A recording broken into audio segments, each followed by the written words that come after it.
Hello grade 8 students, welcome to Math-Like TV. Ngayon po ang video ito, aking tuturo sa inyo about graphs of linear equations into variables.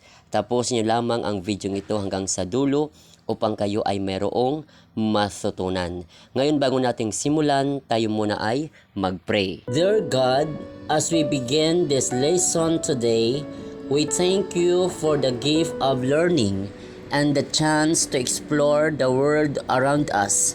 Please be with us, guide our minds, and help us to understand and remember what we learn.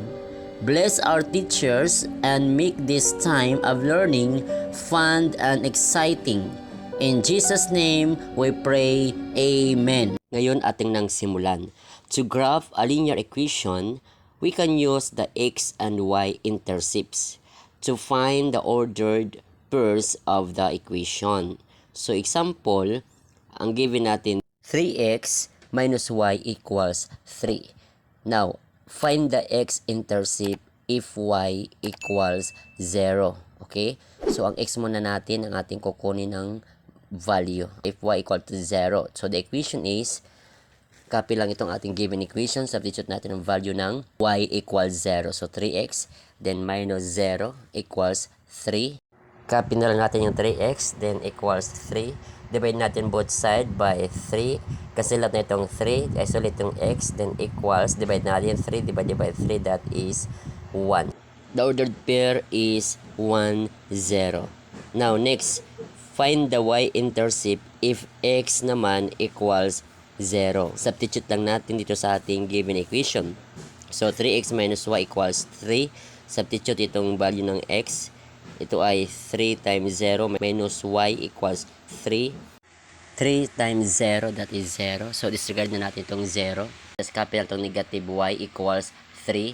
Ngayon divide natin both side by negative 1. So negative y divided by negative 1, that is positive y equals 3 divided by negative 1, that is negative 3. So the ordered pair is 0 and negative 3. Therefore, the ordered pairs are 1, 0 and 0, negative 3.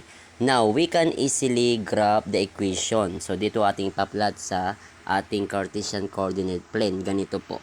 Yung ating ordered pair na una itong 1, 0. So plot natin dito. So yung 1 itong x-intercept.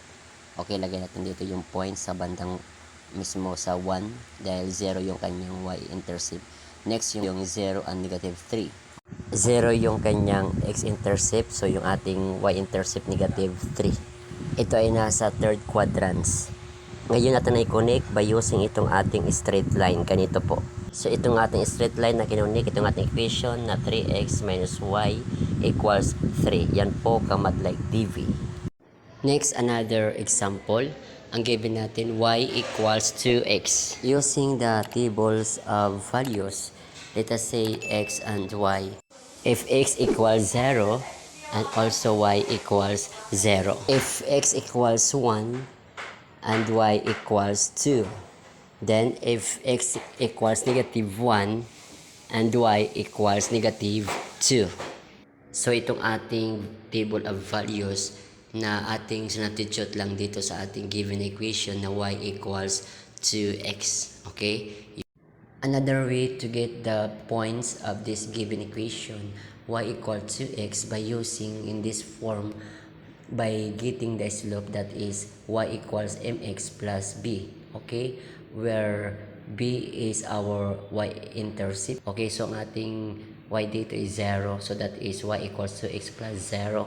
So itong 2 ay meron siyang denominator na 1. Okay? Itong numerator na 2, itong tinatawag natin na rise. Ito namang denominator na 1, ito tinatawag natin na run. Sa next video, ituturo ko sa inyo in this given equation how to graph. Ngayon, itong ating mga points or ordered pairs ay ating nang i-plot sa ating Cartesian coordinate plane. The points or ordered pairs are 0, 0, and 1, 2, and negative 1, and 2.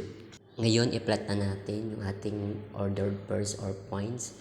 So, itong 0 yung x, 0 yung y, ito yung sa center. Then, itong positive 1 yung x and positive 2 itong y dito banda. Then, itong negative 1 yung x, yung negative 2 yung y. Then, connect na natin itong ating mga points gamit itong straight line. So, itong ating straight line, ito yung equation ng y equals 2x. Kaya ngayon, kung meron kang natutunan, pakipindot naman po ang like. At kung bago ka lamang sa aking channel, pakipindot naman ang subscribe, maging ang bell notification para ikaw ay updated sa mga bagong video na upload sa aking channel na ito. Maraming salamat po sa inyong panunood.